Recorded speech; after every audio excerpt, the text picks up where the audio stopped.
In 1968, two epidemiologists appear on a TV show explaining their worries for the future. One of them is worried about newfound viruses traveling around the world because of planes, but the other one thinks humanity always beats viruses and that they should worry more about fungi.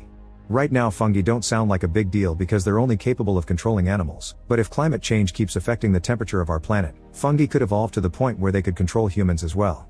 Unfortunately, neither the host nor the other epidemiologist takes him seriously. In 2003, Sarah begins her day making breakfast as a birthday present for her father Joel, and her uncle Tommy joins them as well. While they eat, they hear on the radio that there have been some disturbances in Indonesia. Before leaving for school, Sarah secretly searches Joel's drawers to take his broken watch and some money to fix it, although she can't help but be curious about a knife her dad has hidden as well.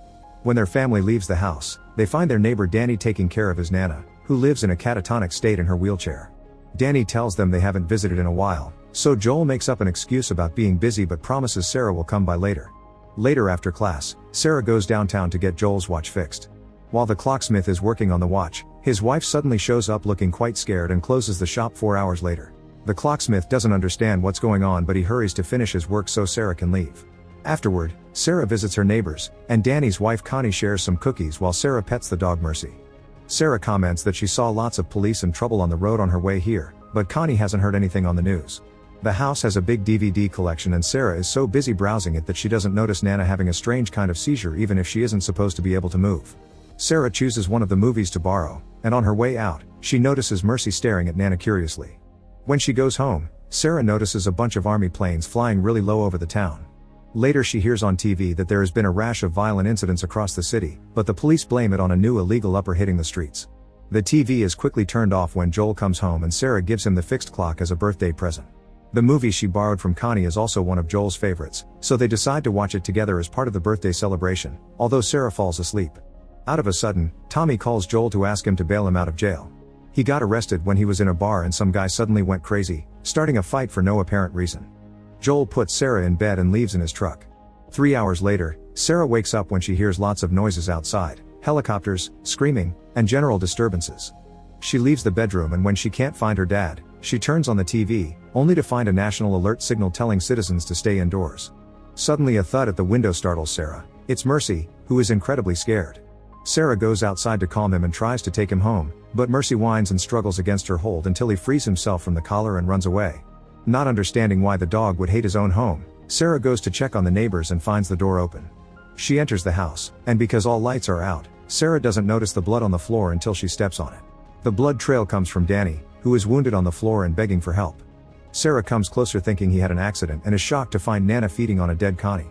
Nana has some weird fungi coming out of her mouth and when she notices Sarah, she tries to attack her too, so Sarah runs out of the house. At that moment, Joel and Tommy arrive in the truck. Nana is coming out of the house too, and Joel doesn't hesitate to kill her, explaining they've seen people losing it like this downtown and the only solution is to protect themselves. The family leaves in the truck, and Joel tells Sarah that they say it's some kind of virus or parasite. It's people in the city that got affected, and their neighbors took Nana to the hospital in the city when she needed her checkups, meaning she probably got it there. On their way out of town, they see a house on fire and people asking for a ride, but Joel tells Tommy to ignore them. When they finally approach the highway, they find everyone else had the same idea as them and a traffic jam has taken over the road. Tommy tries to drive through the field, but the army has already arrived and is now blocking the area. They turn the truck around to cross the town and go north, hopefully they find a clear road to escape to Mexico. The army planes start flying lower than ever, and the downtown area is a mess. People are scared and trying to run away, not leaving room for cars to pass through. Tommy tries to go back, but the truck is now surrounded, and to make matters worse the army is here to drop a bomb. The truck is hit by the explosion and the family gets knocked out for a few seconds. When Sarah wakes up, she finds her ankle is hurt, and Joel has to carefully help her out of the truck. At that moment, a car crashes against the truck and starts a fire, blocking the alley where Tommy had been standing. The brothers agree to meet outside town and Joel picks up Sarah to go faster, making his way through the streets that are now filled with infected people feeding on the innocent. An infected man sees them and begins to chase them, so Joel begins running inside shops and houses to try to lose him. The infected guy doesn't give up and follows them until they make it back outside, where he's about to jump on them when suddenly he gets shot by a soldier. Joel asks for help, explaining they aren't sick, but the soldier receives orders to kill them anyway. When the man shoots, Joel jumps out of the way, dropping Sarah when a bullet brushes the side of his body. The soldier is about to try again, but at that moment Tommy shows up, killing the soldier first. Joel rushes to check on Sarah and is devastated to discover the bullet had only brushed him because Sarah got the worst of it. He tries to stop the bleeding and tells Sarah that it's going to be okay, but Sarah clings to him in fear before dying in her father's arms. 20 years later, Boston has become a quarantined wasteland with its borders constantly being watched over by the army. People do whatever little jobs they're offered by the government, but it's barely a life. One morning, a young child that was lost outside comes seeking asylum, and the soldiers let the kid in to do the obligatory checks.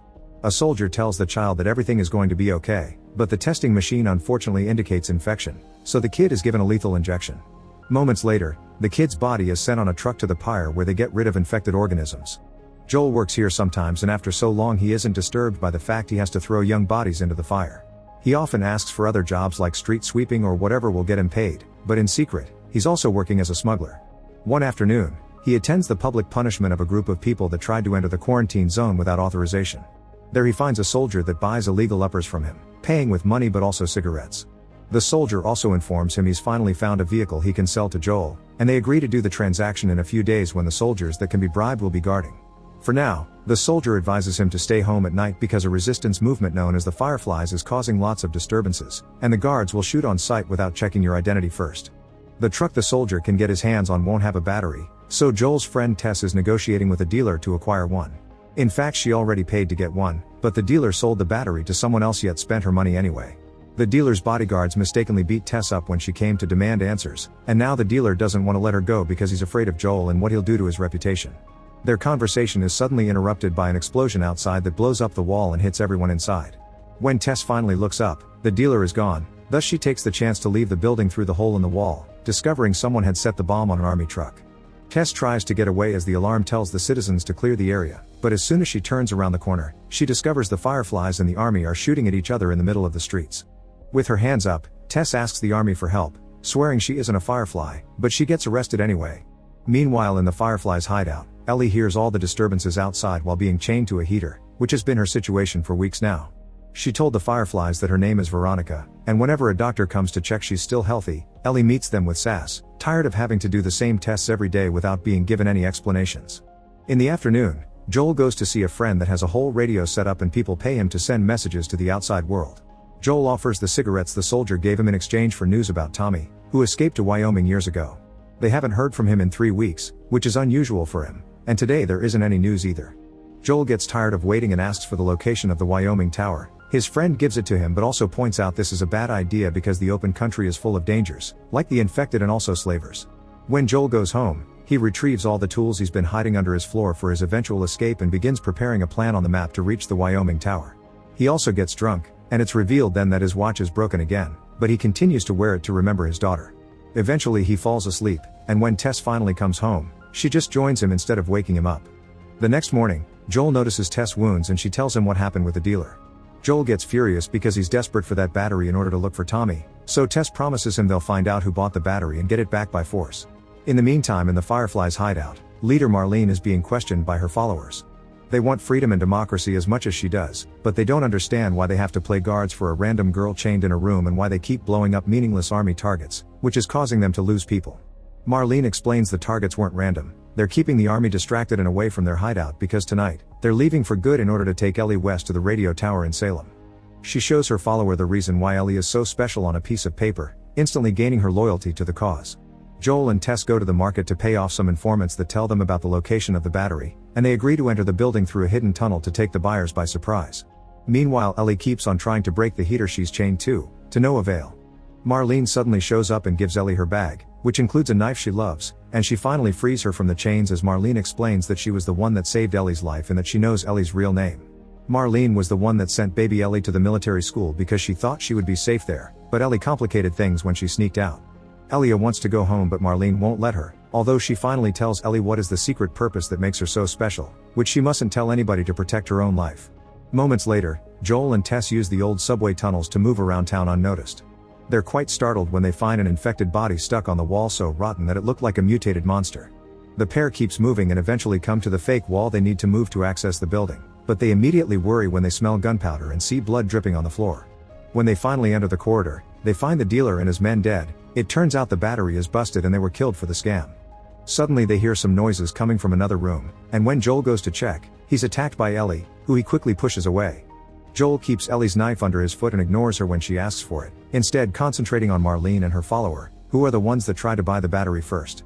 Joel accuses Marlene of being the one that turned Tommy against him, but Marlene doesn't have time for an argument and explains they need to get Ellie out of the quarantine zone tonight. Since she and her friend are hurt, they can't do it anymore, and Marlene wants Joel to do it instead since he's a smuggler. There's a team of fireflies waiting at the old state house, and Marlene promises they'll pay Joel with all the supplies he wants if he takes Ellie there without a scratch. Joel and Tess discuss things and accept the deal, but Ellie doesn't like it and Marlene has to convince her it's their only option. Ellie gets her knife back and grabs her bag before leaving with Joel and Tess. They need to wait for the night to fall, so for now they'll stay at Joel's place. While looking around the apartment, Ellie finds a book about billboard hits with a note inside that indicates some sort of smuggling code. A song from the 60s meant no news and something from the 70s equaled new stock, but the 80s only has a red cross next to it. She asks Joel the meaning behind the cross, but Joel refuses to answer and decides to take a nap until it's time to leave. Some hours later, Joel wakes up and hears Ellie say she looks forward to being on the other side of the wall because she's never left the city in her entire life. He wonders if Ellie is the daughter of some important leader, but Ellie doesn't share her story. Instead she tells Joel that she heard "Wake Me Up Before You Go" on the radio, which instantly scares Joel. Ellie smiles and explains it was just a prank to confirm her suspicions about the code. An 80s song equals trouble. At that moment Tess shows up and announces it's time to go.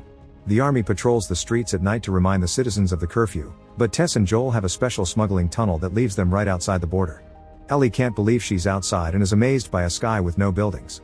The trio sneaks around, hiding behind trash or inside pipes not to be found by the army lights, but when they turn around an old wall, they bump into a soldier that is relieving himself. The man immediately makes them fall to their knees, ignoring Tess' bribe offer, and he uses a testing machine to check if they're infected. Joel and Tess are fine, but when he approaches Ellie, she stabs his leg with her knife. The soldier points his weapon at Ellie intending to kill her, and Joel is reminded of the night he lost Sarah. Triggered by the memory, Joel jumps on the soldier and beats him up until he's dead while Ellie watches. Tess picks up the soldier's testing machine and is shocked to discover Ellie is infected, showing it to Joel with fear in her voice. Ellie immediately jumps in to show the marks on her arm that prove she's had the infection for days but it hasn't spread, meaning she's immune and she won't turn. They can hear the army coming closer, so they decide to leave this discussion for later and escape through a hole in the fence, finally leaving the city behind for good. Meanwhile in Joel's apartment, the radio starts playing the 80s hit "Never Let Me Down Again." Make sure to subscribe and turn on notifications so you can watch more videos like this. Thanks for watching.